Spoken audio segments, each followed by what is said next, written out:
There are people throughout the world that have interesting stories to tell.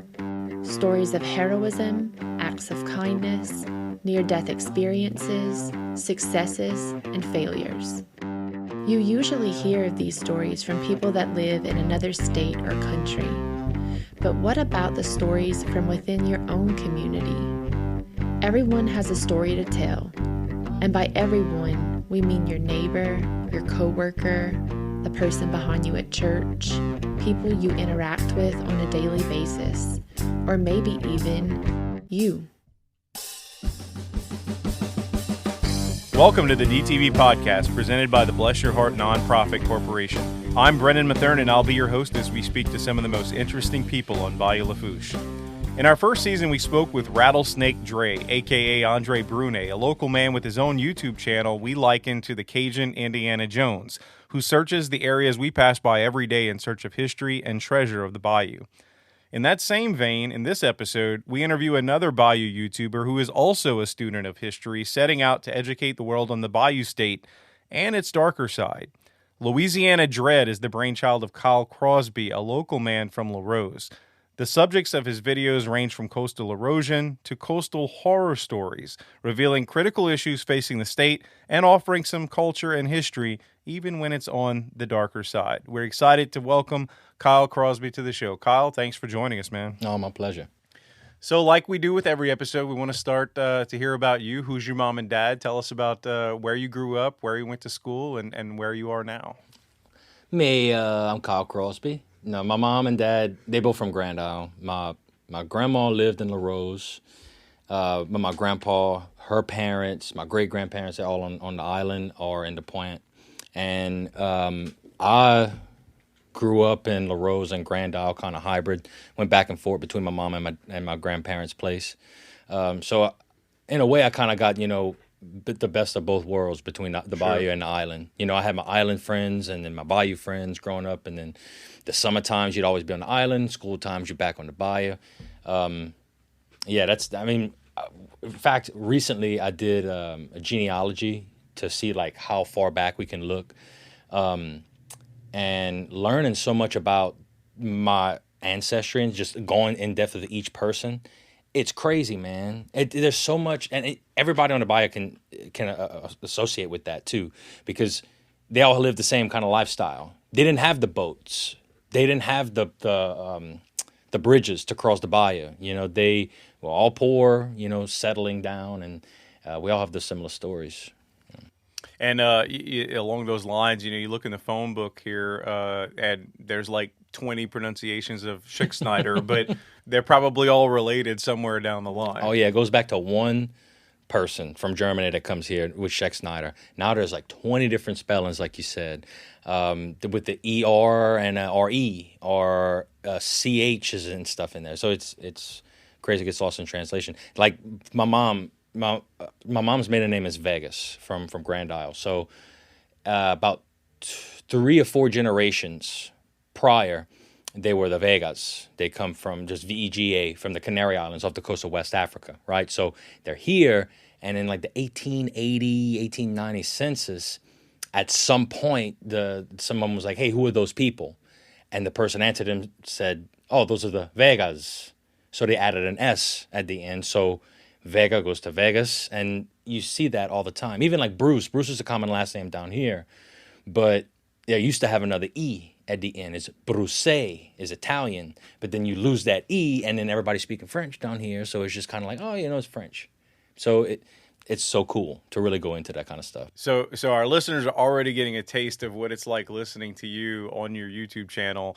No, shut up. You are a fountain of knowledge, especially of history, and you clearly have a great grasp on the history of our area and the culture, and that's why it makes it so entertaining, and especially for people that's not from here. What I love about it is, if you go into on your channel, if you go into Leeville or Cheniere, it's not 4 hours. It's a snippet. It's a brief snapshot of what you can expect.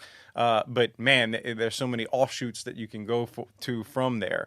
But before we get into the channel, take us a little bit about how you got started. So like we said, Louisiana Dread. So take us from your high school days to when you decided to start that, and what led to you creating this channel before we get into the content itself. Sure. So after I graduated St. Lafourche in 2008, and then I went to Nichols. And I didn't really go into history at first. I was in psychology, and I didn't care for it as soon as you got like deeper into it with the statistics and blah, blah, blah. So I've always liked history, just not enough to really make it a career, right? So I started, dipping my toes in it, taking some different classes, and I loved it. But still, it wasn't what I wanted to continue on with my career. I got a job at a One Shell Square. That's when it was One Shell Square, and it was in finance. I was just doing the 9 to 5 because that's what I thought I wanted. I wanted the briefcase, and I need these on my desk by Monday, like that kind of stuff, So pretty much I did that for about 4 or 5 months, and I got old, and I looked out my window one day, and they were filming Focus with Will Smith. Mm-hmm. And Hot Tub Time Machine 2 in the same little block right by One Shell. So I said, I want to be doing that. So I put in my 2 weeks notice that day, and I contacted a friend of mine named Courtney Kale. She's from down here too. We're Holy Rosary alumni. So I contacted her and said, hey, how do I get into this? How do I, and she told me, get the reel and everything because I wanted to act. So I started doing that. I started doing background and networking, meeting different people, adding it to, my black book, my calendar, just to call somebody in case I need something or some information. And then I got a job offer in Los Angeles, and I took it right off the bat. But my cousin lived out there. He's from Grand Isle. His name's Jeff. And so I had a place to stay.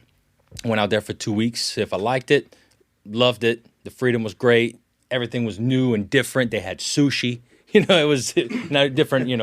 It was interesting. So I lived out there for about 3 years, and it was a great time. Definitely good to visit. I wouldn't recommend living there. It's very cutthroat, and that's what I learned just doing the acting thing out there and doing the production. Just the whole industry is very cutthroat. So what can you do for me to get ahead, or what can you do for me? And that's just not how I am. But I was lucky enough to do a lot of theater and to meet like-minded people who are from New Jersey and all over the place that just they come from a similar small town situation, and they want to work together as well. So we worked together, and we weren't getting work because I don't know if y'all know this, but acting's pretty big in Los Angeles, right? Yeah, you have a little bit of competition. Just a little bit, right? There's a guy named Johnny Depp getting all these roles. Can I mention him? Is that safe? But no, we were out there and we weren't getting a lot of work. So we knew what we're good at. What can we, as a comedian or a drama, we know how we can act. So we wrote stuff kind of based on that, on what we know we can do, and to put in reels to send to agents. And that process was going on, and I was thinking, like, what can I write that's good with me? Obviously, I have an accent, and it kind of stands out. And I had difficulties when I go to auditions trying to hide it on certain words that would come out. And I was like, hey, write something about home. So I started writing, and then I was watching The Twilight Zone. And I was like, oh, I love The Twilight Zone so much, man. It's only 20 minutes. These little quick episodes. It's horror. Hey, this has got something going here. So I started just brainstorming ideas of what could be the main topic of each episode, and then from there branch out into a whole story. And not even picking up my phone or my computer to look up, oh, what interesting stories in Louisiana. I thought of like 20 right off the top of my head, just down here, y'all, from the Rougarou to Litesh. Even it's just crazy the amount of stories we got. And I said, hey, I could go full into this. I can really sink my teeth in and to let more people know, hey, Creole's this, Cajun's this, and to help educate people at the same time. So putting that all together, I was able to kind of don't want to say put my acting in the background, but go more into the production side of the industry. And my dad got sick in 2017, and I came back here to take care of him, but I was able to still work on it because it's Louisiana history. So I started working at Laura Plantation in the river and giving tours and stuff like that. Because I came back and I didn't like have anything planned. It was like a sudden thing because he got sick, and I'm like, okay, I need to make money. Where am I going? So history background, I'm gonna do it. And what I like about that place, Laura, is that you don't follow a script as a tour guide. You can just kind of regurgitate whatever you want, as long as you get the main points across about who the people were, who the slaves were, and all this kind of stuff. So when I started doing that, I noticed people were really getting into the history and the stories, and then I started throwing stuff about down the Bayou in there, just like mentioning Bayou Lafourche and its significance, and people were mind blown. And I was like, okay, this has a market. This has something that people from all over the world, because I talk to people from Mongolia to Canada to Kansas to Karen Crow, and everybody has that in common, that they love the culture, they love stories, they love horror, they love history, and we have all three of those things more than anybody else in the country. Because trust me, I would look through each state and I'm like, what can I make with a dread in the last name? And Louisiana is the only one that has that many stories in it. It's amazing to listen to you talk, especially about, talking to people that are out of town. Recently celebrated my 10th anniversary with my wife. We went to Charleston, South Carolina, which I can equate like a quieter, cleaner French Quarter. We actually stayed in the portion called the French Quarter, and we took a carriage ride. And you being from this area, you just tell people, oh, I'm just from southwest of New Orleans. Like, yes, there is something south of New Orleans. Yeah. And the tour guide looks up at us. He's from Pittsburgh, and he looks up at us and says, "Not from Thibodeau." I'm like, yeah. So when you hear and he pronounced it correctly and everything. So when you hear your local places, from someone else, anytime you're out of state, it's awesome. And that's one thing, especially traveling so much around the country.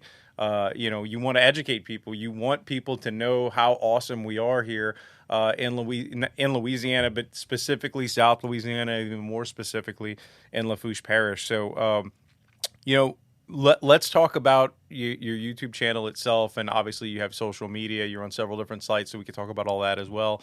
But you have a YouTube channel with several videos where you go into the history of several different places, not just on the bayou and in the Grand Isle area, but really all over Louisiana, all over the Bayou State, some places in New Orleans as well. And it's very fascinating to hear, but it's not just history. You talk about, like we said in the intro, like some of the darker sides, some of the Cajun legends and folklore, and something near and dear to us at the DTB Podcast. One thing we started doing was introducing some of our DTB isms, we call them. Yes, a lot of Cajun French, but just some words and phrases that we use down the bayou, and that's something you do as well on your channel. So let's talk a little bit about how you honed in on those specific categories and some of the episodes that you've done. So when it came to like actually making the content, I knew that the whole thing about Louisiana Dread is I wrote 10 episodes out already. So each episode is anywhere between 25 minutes to an hour, and each one is its own standalone, and it all has a focus on some aspect of the culture. One about oil rigs off the Grand Isle coast, Tarpon Rodeo, incorporating all that. But it requires a big budget. I don't want this to be this little, no offense, some little student film, right, little production. So to kind of get awareness for it and to raise money, started the Instagram and the TikTok and YouTube and stuff to kind of be able to fund it and to get a following for it. So when I could pitch it to a bigger studio, I'd be like, look, they already have an audience for it. It's here, just kind of help to pitch it. And it just kind of recently it kind of blew up, but it was mostly geared towards saving what we've been losing for the past, 50-some years, and that's our language, we can all relate down the bayou of hearing our grandparents, our parents saying that they were called stupid, or the grandparents were hit, because of speaking French. And y'all had Jason Petrie with the homeless nations. You know, they got mistreated too for speaking the combination of their language and French. So you see this now, this new identity wave that people want to, you know, latch on to it and to be different than what you've been taught your whole life is as an American, you know, because we're very different from the rest of the country and everybody knows that. And it starts with our language. And that was one of the first things that was done to suppress our culture and to kill it. So I'll try and whatever. And I love what y'all do with DTB isms and everybody on TikTok and all these people. But hey, as long as you get it right, don't just say to like, hey, we say in French, you got to get it right. Now, spelling is okay, whatever. I'm not the best speller in the world. So, but you got to get it right and get that meaning behind it. So I wanted to kind of make that a main focus. I want somebody from Washington to talk to me and be like, oh yeah, you know, I got gas the other day and it was a big truck, you know, I want that. You know, it was just to hear someone assimilate into our culture instead of what's been the past 100 or so years is forcing us to assimilate into their culture. And now I think it's a reversal. I think it's time for us to change the dial and to make us more mainstream. I can't pinpoint it to this, but this is just for my own personal, knowledge. But I feel like TikTok has done that a little bit for us because there's so many videos about, people are not, like you said, they're not hiding behind their accent. They're coming out with it, and it's about being proud of where you're from and where you live. That's a lot of what you see on TikTok is people are celebrating where they're from. They're not shying away from it. And those tend to be the most popular accounts on TikTok because it's different. Because if you sound like everybody else and if you look like everybody else, that's not interesting. You have to have something different about you. So our accent and our culture and our history, it's different. Right. And you said, one thing that we're losing is our language. But in that note, and I know that's a topic that you cover, man, we're losing our language and with it, our culture and physically our land too. And that's all things that you talk about. Of course, man. And that's a huge issue down here is land loss. We should have been addressing this for decades. And as someone who's, I'm 32, saying like, what we've been doing, we need to, it's obvious now. You look at it, it's like, oh, okay, that's why we're losing the land. You damn Bayou Lafourche, you don't get sediment down. Of course. Why? How did this happen? And why didn't it happen sooner? That's another topic. But all this happens to us, and I think we get a lot of issues down here, a lot of cataclysmic events, the hurricane, the oil spill, all this kind of stuff. Yet we're not mainstream. Just like, oh, those poor people down there in Louisiana, But if it had been like, California or New York, everybody would be losing their mind, But those type of events mold people over several generations. Like with the land loss, these hurricanes that hit, it wipes out the land, right?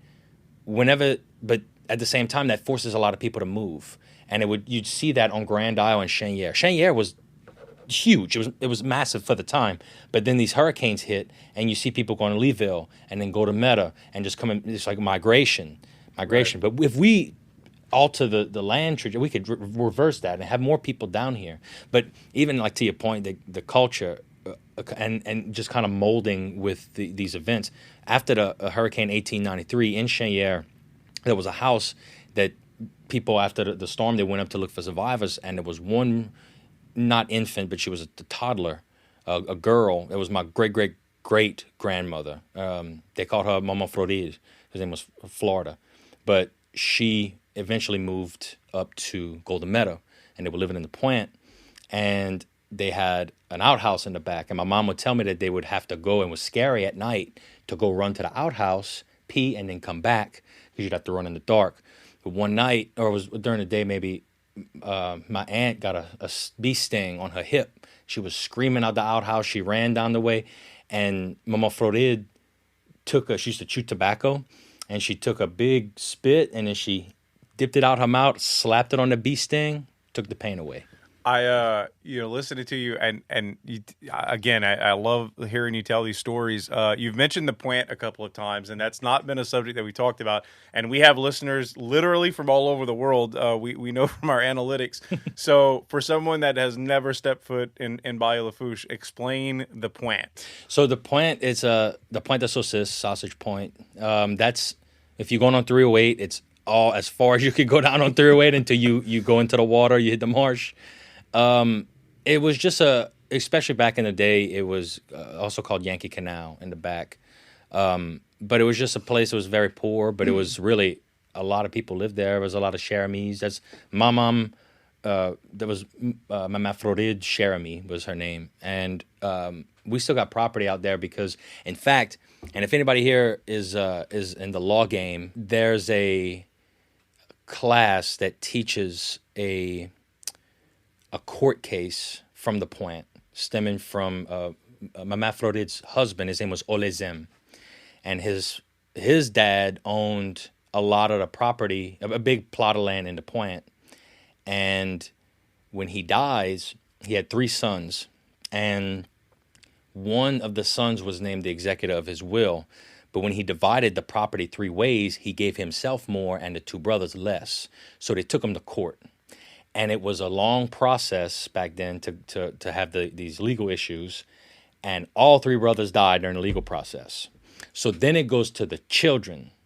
And they're all in litigation for X amount of years. But then it eventually got to my grandmother, who gave it to her 6 children, one of them being my mom. But they still teach it at Tulane as a case. It's like, it was so complicated because they died during the process, and then just sorting out like the exact measurements and stuff. They have to go down to the point with surveyors and stuff. It was a big tracas. So there is a legal history class on the plant. On the plant, baby. At Tulane? Yes. That's incredible. That is one of the best revelations we've had on the show, I think. Getting back to your content, and I want to, because I don't know if I've met anyone whose career was inspired by Hot Tub Time Machine Part 2. But you cover, and I want to get into some of the local legends and folklore and touch on that a bit. But before we do, like I said, you cover a lot of things, and New Orleans, obviously near and dear to our heart. We're only an hour away. You covered 2 topics that I love. One is Lafitte's Blacksmith Shop, and so I want to talk about that. But let's start with another topic. Back in my college days, I've always been a huge movie and music fan, and back in my college days, I even had a film class where we went into Nosferatu, the first adaptation of Bram Stoker's Dracula, and I loved vampire movies, and I loved the different legends and stories around it. Eventually took a vampire haunted history tour, the only haunted history tour I've taken in New Orleans, the vampire tour, and some incredible stories. 3 hours of hearing all this history and folklore. Yeah, seeing some of the places they filmed Interview with a Vampire.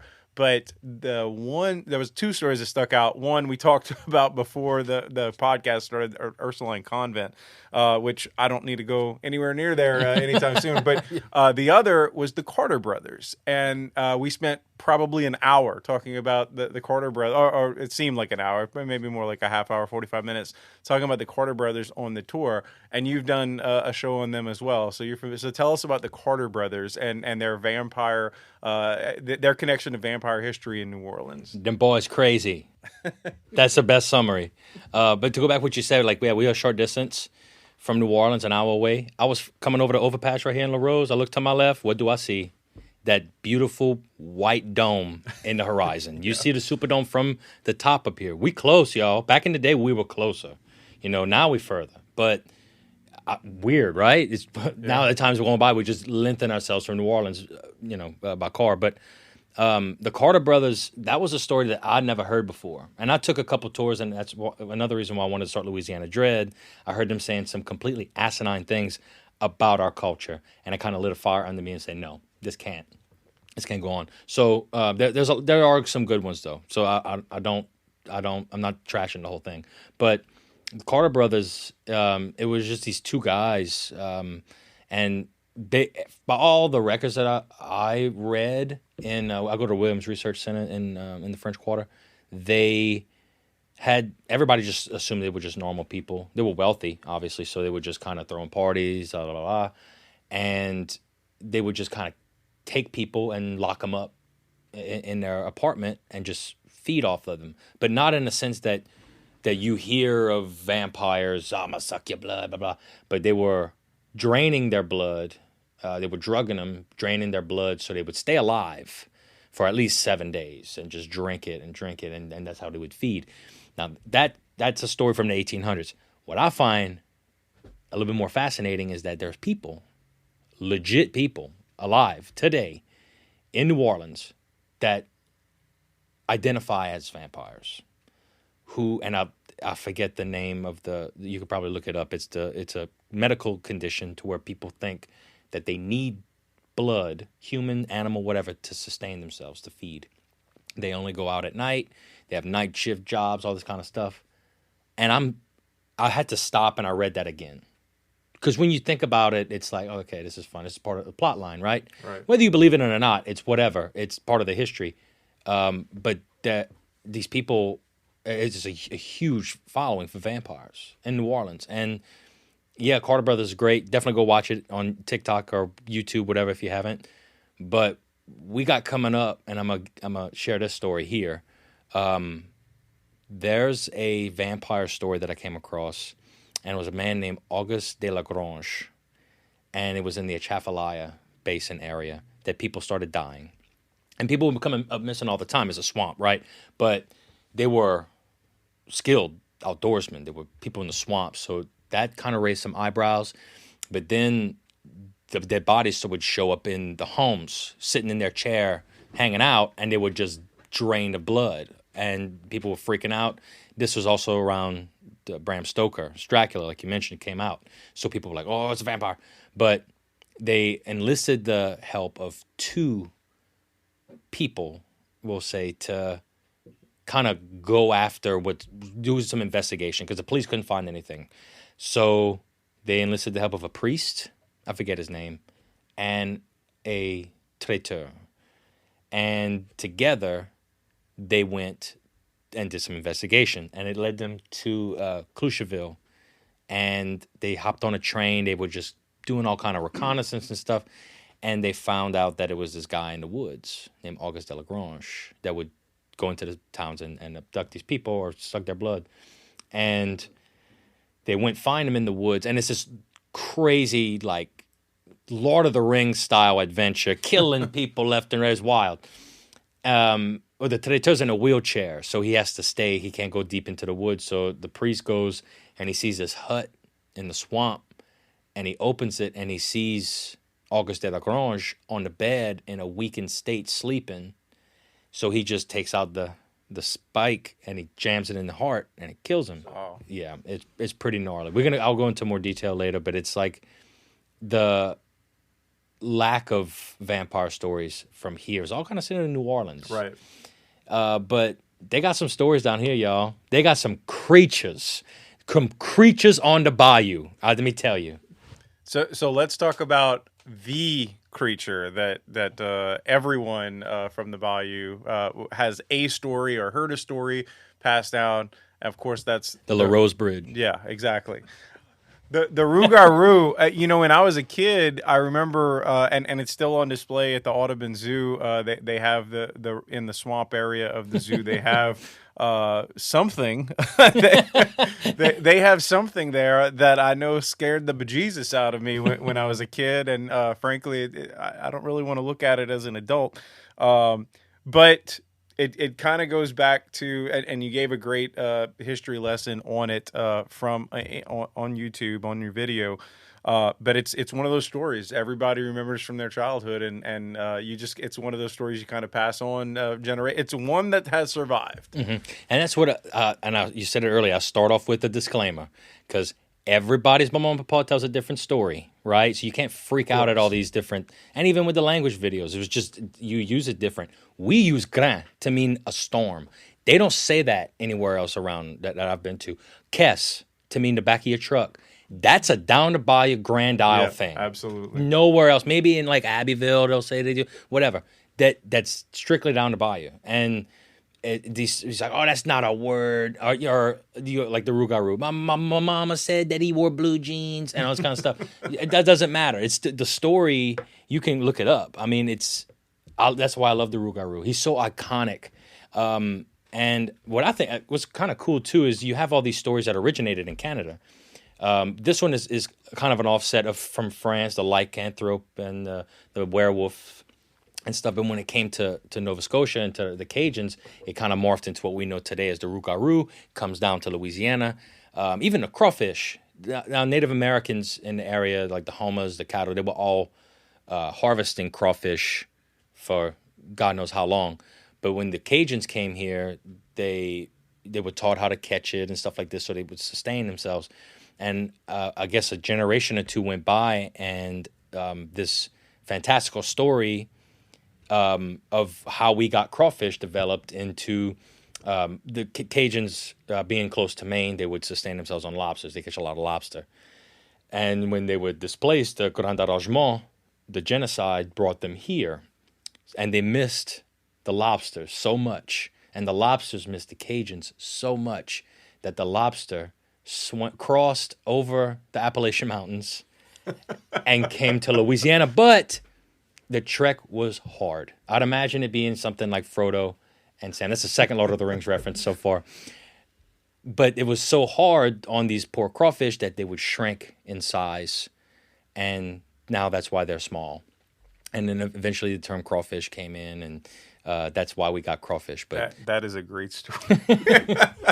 The cool part about it, and look, we've when we're looking at some of these Cajun words and DTB-isms, we kind of throw them around with our Bless Your Heart staff here, and we all realize, like, man, we had maybe a slightly different pronunciation or a variation of it, or it was a word that, man, our parents used it for this, but somebody else's parents used it for that. And so what I again, kind of watching your videos, I'm kind of learning a little bit too, but with regard to legends, a fifoyer, I had never heard of that. Now, I wasn't a hunter or a trapper or anything like that. My parents weren't, so I wasn't. We went fishing, but that was about it. I had never heard about this. So tell us about that story. The swamp lights, man. That's when I was reading about it, I didn't know the details on it. I've heard the name in passing. I was just kind of whatever. I don't care.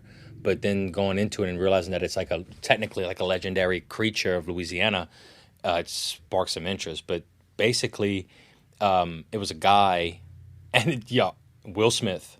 Hashtag Will Smith. We can get some more views.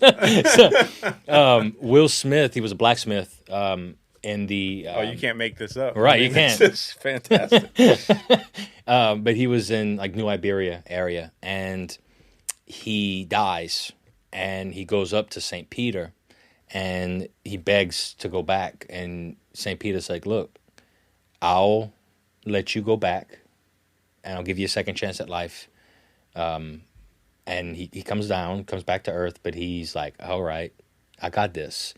And he's a complete piece of shit. He lives his life very wickedly.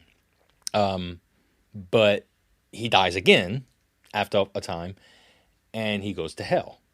And the devil said, hey, you had two chances up there. You can't stay here. So he damns Will Smith as to wander the swamps as a spirit, but he's only given one single burning coal to see and to light his way. And the legend is if you go towards that light, you die. They have accounts of it, of people dying mysteriously in the swamp, and then they will say, "Oh, we saw some lights in the swamp." Today we know it's bioluminescence when decaying animals die in the swamp, or it'll release some kind of gas and stuff. It'll light up. So we know that today, and people would just kind of see that, wander into the swamp, get stuck, get eaten by an alligator, they drown, whatever. But knowing that story, and then you can drive sometimes and you still see some lights in the swamp, sure. And you're like, what the is that? Speaking of, so again, we have lots of topics, but not all of them are related to supernatural or the occult or things like that. But some and almost all of them are based in history or some type of folklore that's passed down. But you mentioned you grew up in Grand Isle, and I know you talk about Grand Isle and the connection that pirates had to Grand Isle. So talk a little bit about that. Pirates. That's one of my favorite topics because my 7th generations ago great grandfather was named Louis Chicazola, who went more by the name of Nécoupé. He was one of the Jean Lafitte's lieutenants. He didn't have a nose. That's what Nécoupé gets the name from. But he's famous on the island. There's a kind of stuff like named after him because it's Chicazola, and people still with the last name of Chicazola around. Yeah. And so that's why my family on the island goes back to 1700s. So you have all these different decades of major pirate activity, but a lot of people, and one of my biggest gripes about when it comes to like pirate history is that Jean Lafitte and the Baratarians, the slaves and the Creoles and the Cajuns, all that, don't get enough credit for the Battle of New Orleans. And that's a subject I want to talk about whenever we start filming the Battle of New Orleans episode, is that Andrew Jackson gets all the credit as being this savior or whatever. The guy hardly did anything. He did a lot of stuff in like a pop culture sense, as like to get that pump and circumstance. But the people, the pirates, our people, Cajuns, they were doing the dirty work. They were fighting. If it hadn't been for them supplying the ammunitions, getting the people, the manpower, I think that the British would have taken New Orleans. The treaty, because everybody goes and saying, the treaty was signed, the war was over. That would have been torn up. If the British has a place like New Orleans in that time period, why would you give that up? No way. So they would have started a whole big mess afterwards. But pirates, they use Bayou Lafourche all the time to come up, because that's what they had a checkpoint at the bottom of the Mississippi River to prevent these smugglers from bringing illegal contraband when it was the United States. So they would just dump all their cargo on the island, load it into smaller ships to come up Bayou Lafourche, and then go into New Orleans through Donaldsonville from the top coming down. So, you got Jean Lafitte, Vincent Gamby, Nécoupé, Dominic Yu. There's so many different pirates. And, Pirates of the Caribbean got nothing on us, y'all. We got so many different, and there's like hidden treasure in the swamps that people go. If Rattlesnake Dre, if you're listening, I need 40% of what you find treasure-wise. But yeah, these pirates, especially with Jean Lafitte, it's a lot of mystery because they wouldn't keep a lot of records like that. And I misspoke on the video. It's not the oldest bar in the United States. It is the oldest building that has a bar in it now in the United States.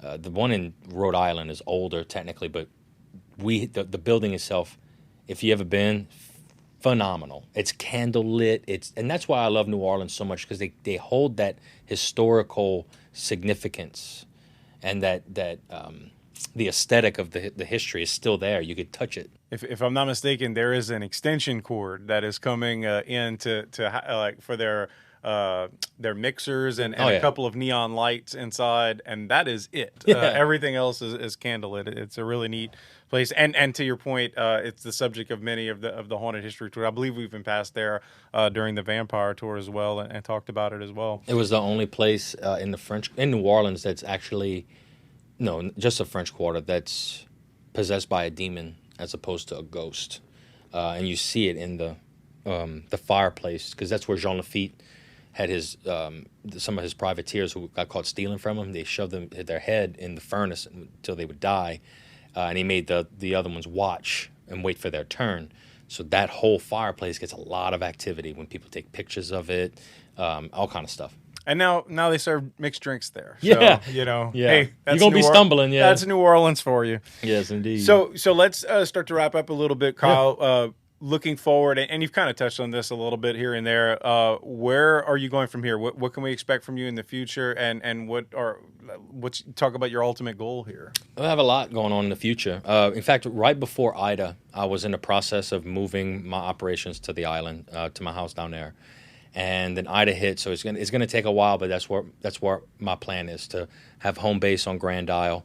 And because I mean the area, you could say it's anywhere. You have those trees in the back. It could be wherever. So I have that opportunity to, you don't have to travel to, BFE to just do a little conference call, do everything on virtually. But when it comes to like YouTube, we have goals set like 500. We reached 500 subscribers. We went to Natchitoches. We filmed 7 history and ghost videos in Natchitoches. About the Civil War, about these walking ghosts on the front street, and then just Natchitoches history in general, the forts down there and all that kind of stuff. So every milestone we reach, we're going to go to a different place. The next one is 1,000. That's when we'll go to the North Shore, and we're going to just hop around different towns in the North Shore and tell history about that. Then obviously 150, 1,500, 2,000, etc. But the main thing for me right now is I want to get more people on my team that are local to Louisiana, that grew up here, that know and appreciate the culture, and they want to promote it, because that's the main goal here. The main goal with Louisiana Dread has always been to promote and to preserve Louisiana culture, history, and folklore. And that will always be the mission. And I want people that are local to jump on board. And if anybody's listening and you're still in school, think about that as a trajectory. The film industry, it's very good money. It's very good working hours. It's, not at first. Kind of sucks at first. Like every job, I'll be honest. I'm not going to sugarcoat it. But don't come in here thinking that you're going to be this famous celebrity. It's a lot of work, and a lot of stuff goes unnoticed, but it's very fruitful, especially whenever you can see what you've been working on so long be put on the screen, and you can see all that hard work you put into it. But there needs to be more people from Bayou Lafourche, from Lafayette, from Shreveport, from the whole state of Louisiana, that needs to invest more in this new industry that's coming up, and it's booming right now, y'all. Now's the time to do it.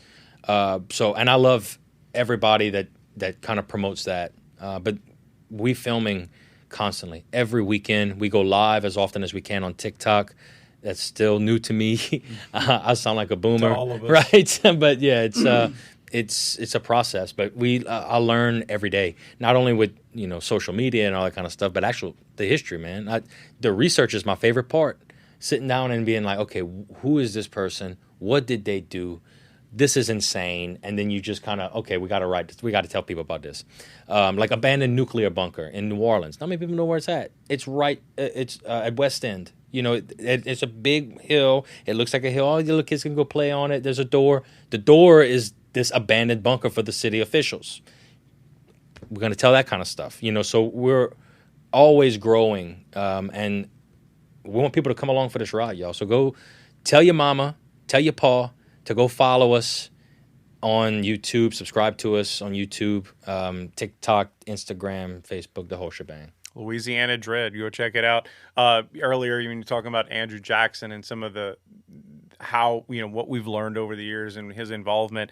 It reminded me of that Robert Wool did this great couple episodes on HBO many years ago called "Assume the Position," where he had a history class in college, and he was actually his tagline for the episode was that American history is based on a true story. Yeah. And it kind of was along the lines of what you're saying. So I like the fact that you're uncovering the truth behind a lot of this stuff that we may have heard either through history classes or textbooks or through word of mouth, and you're uncovering sort of the layers and peeling back everything so that we can see the truth behind all this. So again, it's Louisiana Dread, and you can go check him out, follow him on social media.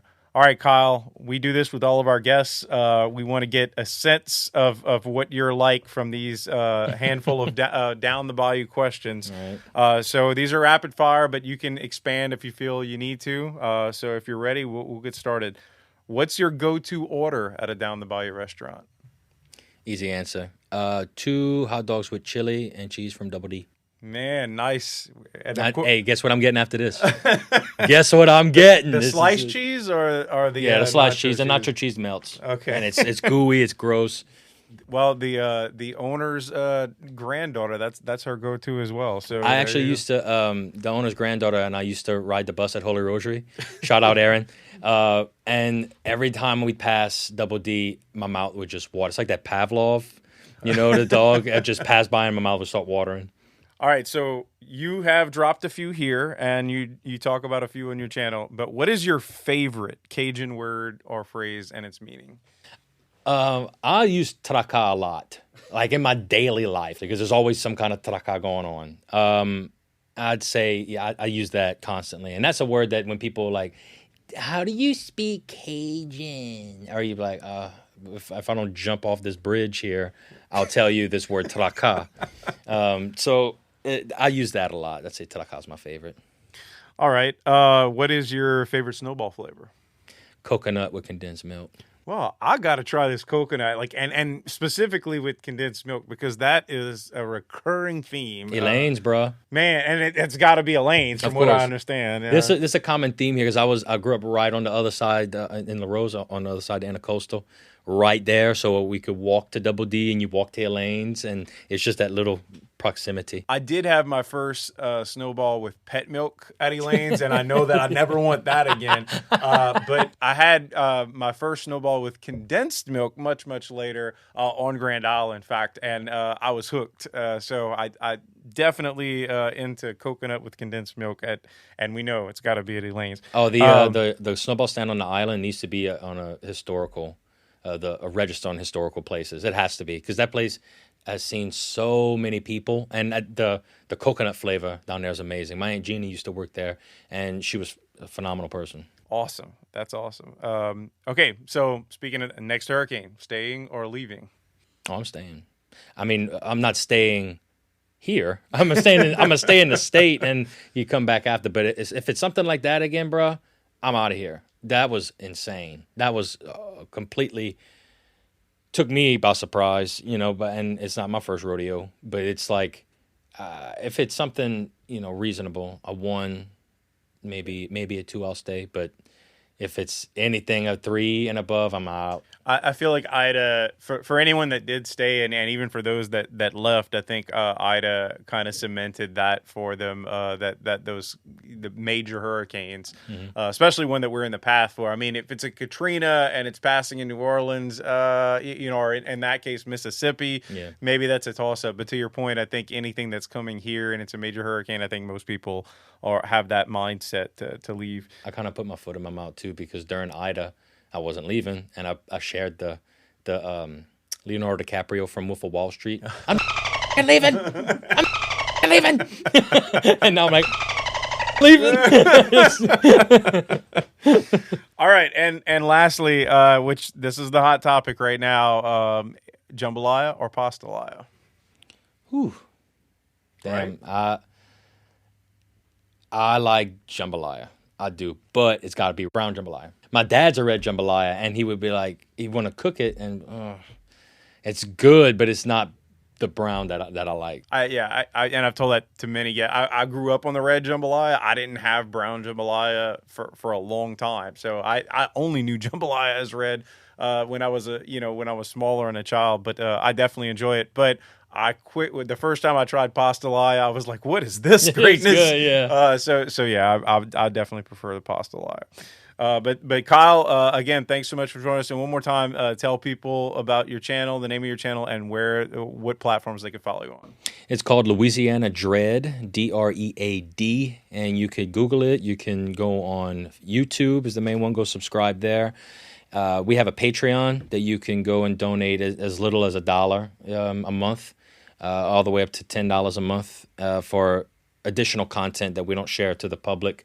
We have a little, not a podcast, just a little talk, just talking to the people on Patreon. And we have new series coming out called Louisiana Estates, where we'll have somebody going to these different historical homes, like the Curral House, for instance, giving information about the specific house. We have Louisiana Lingo, more lingo videos, the words we speak. You can find all that on TikTok, too. But then we have the drinks videos specifically for Patreon, which is we have a bartender at a local restaurant or a bar showing you how to make classic Louisiana-based cocktails, the Sazerac, Ramos Gin Fizz, this kind of stuff, and then just the history behind the cocktail, how to make it, and go check that out on Patreon. Louisiana Dread, keeping our culture alive. Kyle, thank you so much for joining us. We really appreciate it. Oh, it's been awesome. Thanks for having me. Well, that'll do it for this episode of the DTB Podcast. Thanks to our producer, Ross Jeanbaugh, our executive producers, Jeray Gyro and Hillary Crum, and the rest of the Bless Your Heart nonprofit board members, Luke Newman and Chris Brantley. Be sure to follow and subscribe to the DTB Podcast on Facebook, Apple, Spotify, or wherever you listen to podcasts. You can also get more content by following us on Twitter and TikTok at the DTB Podcast. I'm Brendan Mathern. Thank you for joining us, and we'll see you next time.